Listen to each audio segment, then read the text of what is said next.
interview de Sedbert versus salle de bloc coopérative de CT. Action! Alors, la première question, qu'est-ce qu'une salle de bloc optimale pour moi? Salle de bloc optimale pour moi, c'est d'abord un espace où on passe un bon moment. Ça peut être via l'ambiance, ça peut être à travers des superbes ouvertures, ça peut être à travers un chouette accueil. Donc pour moi, un des critères quand même vraiment important, c'est l'ouverture des blocs.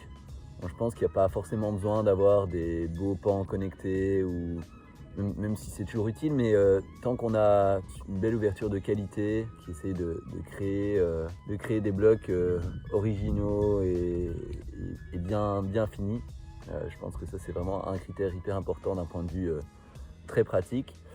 Mais après, pour moi, c'est surtout important qu'une salle de bloc soit engagée sur les questions environnementales, sociales. Et voilà, que ce ne soit pas juste un endroit où on vient consommer de l'escalade, mais un endroit où on vient partager quelque chose de plus fort. Et ça passe à travers cette question d'engagement, à mon humble avis.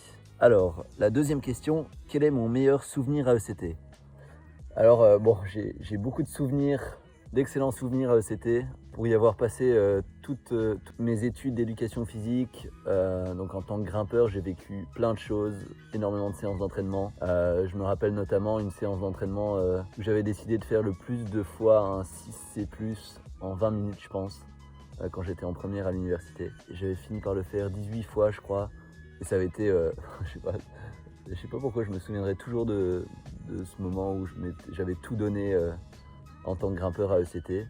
Et puis après, il y en a eu énormément des séances d'entraînement là-bas. Après, j'ai eu une autre casquette qui était celle d'entraîneur de l'équipe des jeunes. Et là, j'ai aussi énormément de beaux souvenirs de partage avec les jeunes, des séances où on se poussait, donc vraiment un beau souvenir de partage avec l'équipe jeune. Et puis, je me dois aussi de mentionner les événements incroyables que j'ai vécu là-bas avec des vertical events et des sensations bloc, des finales aux sensations bloc avec une ambiance de folie, des vertical events avec des épreuves plus folles les unes que les autres. Donc voilà. Un paquet de souvenirs, difficile d'en sélectionner un de ceux-là. Qu'est-ce qu'une salle en coopérative représente pour moi? Alors évidemment, c'est un peu un nouveau modèle de salle d'escalade, donc c'est encore dur de savoir exactement ce que ça peut représenter. Mais pour moi, ça sous-entend une réelle volonté de sortir du système capitaliste classique de salles privées qu'on voit fleurir un peu partout.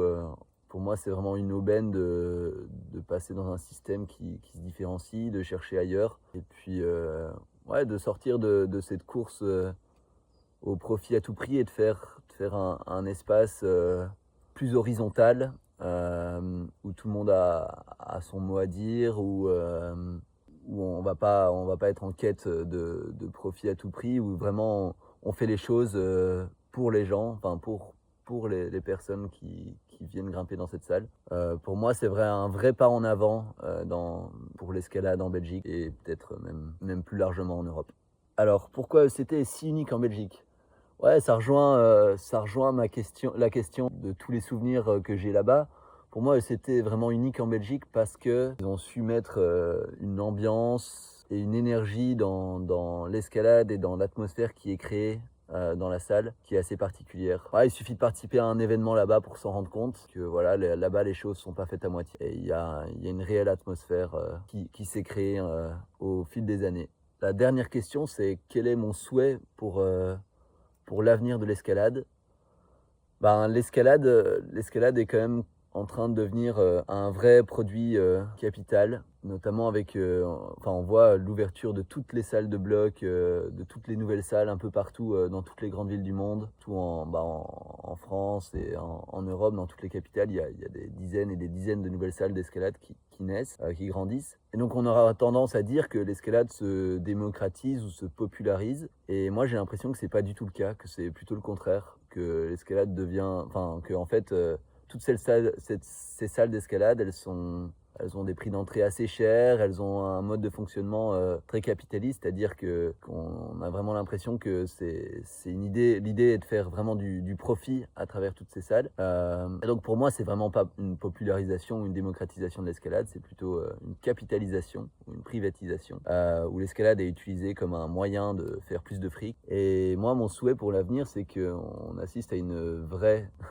popularisation, une vraie démocratisation, que l'escalade ne soit pas un moyen de gentrifier des quartiers, que l'escalade puisse être accessible et inclusif, réellement accessible, que ce soit un outil de réel partage et pas un outil financier, parce que je pense que l'escalade en a le potentiel. Et donc ouais, que ce soit un sport plus accessible à tous et plus inclusif.